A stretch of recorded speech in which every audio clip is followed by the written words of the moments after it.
Olá pessoal, começa agora mais uma videoaula do nosso canal Aprenda a Língua Portuguesa. O nosso canal é voltado para você que está se preparando para uma prova de concurso, em especial vestibular. Antes de mais nada, inscreva-se no nosso canal para não perder nenhuma de nossas videoaulas. A aula de hoje é sobre poesia marginal. Vocês sabem o que é ou o que foi a poesia marginal? Foi uma tendência literária surgida no Brasil da década de 1970. O Brasil em meio à ditadura militar. Os militares estavam no poder, proibindo as pessoas, em extensão, o povo como um todo, de expressar o que pensava, sob pena de uma cadeira de tortura. As editoras, as gravadoras e, por extensão, as grandes mídias correriam sérios riscos se aceitassem peças de mídia, como poesias e músicas que expressassem qualquer ideia que parecesse contrária ao que os militares pregavam. E no meio de tantos brasileiros que estavam silenciados, surgiu a poesia marginal. Brasileiros que não desistiram de divulgar suas ideias, mas que, como não podiam contar com as editoras, escreveram suas ideias em forma de poesias, copiando essas poesias em mimeógrafos e distribuindo-as em bares, shows, nem sempre vendendo. Então eram pessoas que divulgavam suas ideias estando à margem da sociedade. Por isso era chamada poesia marginal. As editoras, como nós já dissemos, tinham que tomar cuidado com tudo aquilo que publicavam, o que intensificava ainda mais a lógica do mercado, de só publicar o que se pode vender. Os poetas marginais criticavam essa lógica de mercado. Distribuíam independentemente suas poesias, para despertar a reflexão do povo, mostrar ao povo aquilo que estava acontecendo na política e que ninguém podia se manifestar. A temática da poesia marginal era intensamente ligada ao cotidiano, com uma linguagem simples e impactante, que falava muitas coisas com poucas palavras. Querem um exemplo? Segue um quadro. Tem uma folha branca e limpa à minha espera. Mudo convite. Tem uma cama branca e limpa à minha espera. Mudo convite. Tem uma vida branca e limpa à minha espera. O que nós vemos nesse poema? O que significa mudo convite? Pode ter uma dupla interpretação. Mudo pode ser o adjetivo, que significa sem voz. E pode significar também a forma verbal eu mudo, do verbo mudar. Uma expressão que só aparece nas duas primeiras estrofes, não aparece na última. Por que será? Ter uma folha branca e limpa. O que isso faz você pensar? Se essa folha está à sua espera, é um convite para você escrever ou desenhar. Se o convite é mudo, o que isso significa para você? Significa que o convite não diz nada. Esse convite que você sente de escrever ou desenhar alguma coisa não diz nada. Então, se nós pensarmos na época, era isso mesmo que os militares estavam fazendo. Acabar com todo e qualquer convite que as pessoas recebiam de se expressarem. Então era esse o convite que a Folha Branca fazia. Era melhor mudar esse convite, pensar noutra coisa. Mudar o convite também pode significar pensar algo mais do que simplesmente escrever. Na segunda estrofe, nós temos uma cama branca e limpa. O que isso convida? Convida a comodidade, convida ao descanso. Então, mudo convite está no sentido de eu não corresponder a esse convite. Ou mudar o convite no sentido de querer algo mais. Mas quando nós chegamos na última estrofe, quando o que está à espera é a vida, vida branca e limpa, não muda o convite. Ou o convite não é mudo. Ou seja, então eu me entrego de fato a essa vida branca e limpa.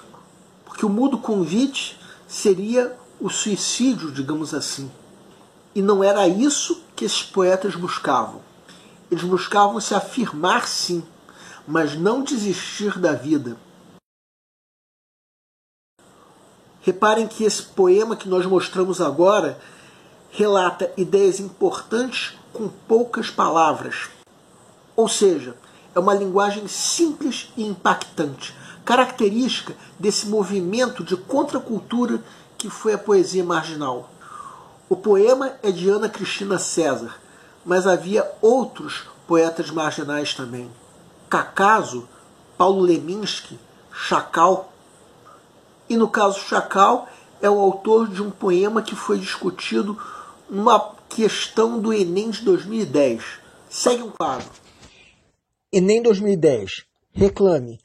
Se o mundo não vai bem, a seus olhos use lente, ou transforme o mundo. Ótica Olho Vivo agradece a preferência.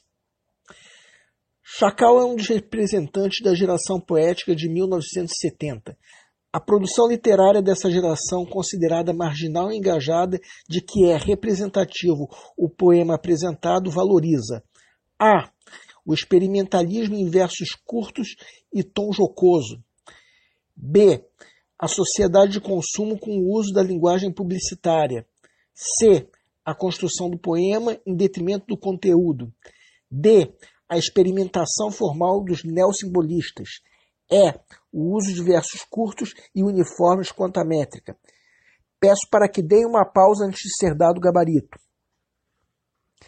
O gabarito é letra A.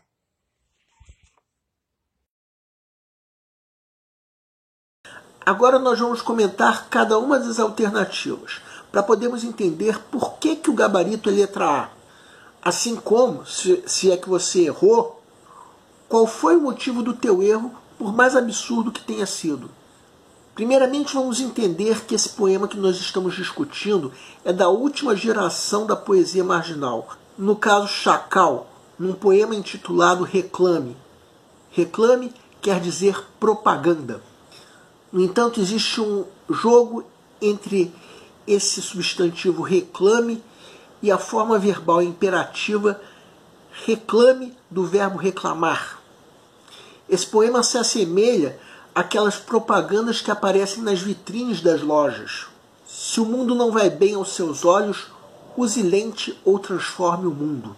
Usar lente, no caso, está no sentido de fingir que é aceitável aquilo que nós estamos vendo, sem questionar, sem reclamar, fingir que o mundo está bom, ou buscar transformar o mundo. Então essa ótica olho vivo, ela agradece a preferência. Por quê? Será porque você escolheu as lentes? Não, justamente pelo contrário, por você estar buscando transformar o mundo. Então por trás disso existe uma crítica àquele momento político que o Brasil vivia, a ditadura militar. Então por que o gabarito é letra A? O experimentalismo em versos curtos significa ter expressado o que sente em poucas palavras. Como já mostramos, tom jocoso significa algo engraçado, algo que faz rir, que está exatamente na colagem que o texto faz com discursos da mídia, assemelhando-se a uma propaganda de vitrine. Agora nós vamos entender por que as outras alternativas estavam erradas. As letras D e E cometem o erro da contradição, geração de ideias que falam contra uma outra ideia contida no texto. E as letras B e C cometem o erro da extrapolação, que é a geração de ideias que estão ausentes no texto. Para entendermos esses erros de contradição das letras D e E, vamos rever o nosso poema. Segue um quadro. Reparem que não existe qualquer métrica. Cada verso tem um número diferente de sílabas métricas. Também não há qualquer rima. Por que a letra D é contraditória? Porque o fato do poema não obedecer nenhuma regra, o fato do poema não obedecer nenhuma forma padrão, já exclui qualquer formalidade, não só dos neossimbolistas, como qualquer outra. E a letra E é uma contradição mais absurda ainda. Podemos até reconhecer que os versos são curtos, mas uniformes quanto à métrica eles não são mesmo. Os versos não possuem um número uniforme de sílabas métricas. A letra C comete o erro da extrapolação porque, afinal de contas, o conteúdo desse poema muito tem a dizer. Logo, está incorreto você dizer que o conteúdo importa menos que a construção do poema, porque o conteúdo são as ideias que o poema tem a expor. E é claro que essas ideias não são menos importantes do que a construção do poema em si, principalmente se levarmos em conta o uso de versos livres. A letra B comete o erro da extrapolação porque o poema não valoriza a sociedade de consumo mesmo. O poema se utiliza de linguagem publicitária, mas dizer que o poema valoriza a sociedade de consumo coloca o poema numa outra esfera, como se estivesse convidando o receptor a comprar lente. Não é isso. Nessa aula nós falamos sobre poesia marginal. Na próxima aula o assunto será preconceito linguístico. O nosso canal está buscando maneiras divertidas de fazer com você a tua prova de concurso, em especial vestibular. Para vocês que fizeram essas provas, nós queremos pedir que nos escrevam para dizer como vocês se saíram na prova, se a prova foi fácil, se a prova foi difícil, quais foram as dificuldades. Conforme for, nós faremos os devidos comentários numa próxima aula. E para todos vocês, o nosso canal deseja boa sorte. Se você está gostando das nossas aulas, clique em gostei. Se não está gostando, clique em não gostei. Em ambos os casos, façam os devidos comentários. É sempre bom para nós sabermos onde estamos errando. E para isso nós contamos com a tua ajuda. O nosso canal faz com você a tua prova de concurso ou vestibular. Qualquer dúvida que você tenha, pode nos escrever. Seja através do nosso e-mail, seja através da nossa fanpage do Facebook, seja através do Google+. Aliás, você pode nos escrever para fazer qualquer comentário, elogio, crítica ou até reclamação sobre as nossas videoaulas. Isso porque a missão do nosso canal é melhorar cada vez mais. E para isso nós contamos com a tua ajuda. E nós agradecemos a cada um de vocês que está assistindo nossas videoaulas, bem como e principalmente nós agradecemos a todos vocês que estão compartilhando nossas videoaulas com outras pessoas. Muito obrigado porque vocês estão ajudando o nosso canal a ser feito. E para terminar, nós convidamos você que ainda não se inscreveu no nosso canal, que faça isso. Comece clicando nesse link. Muito obrigado e aguardem nossa próxima aula.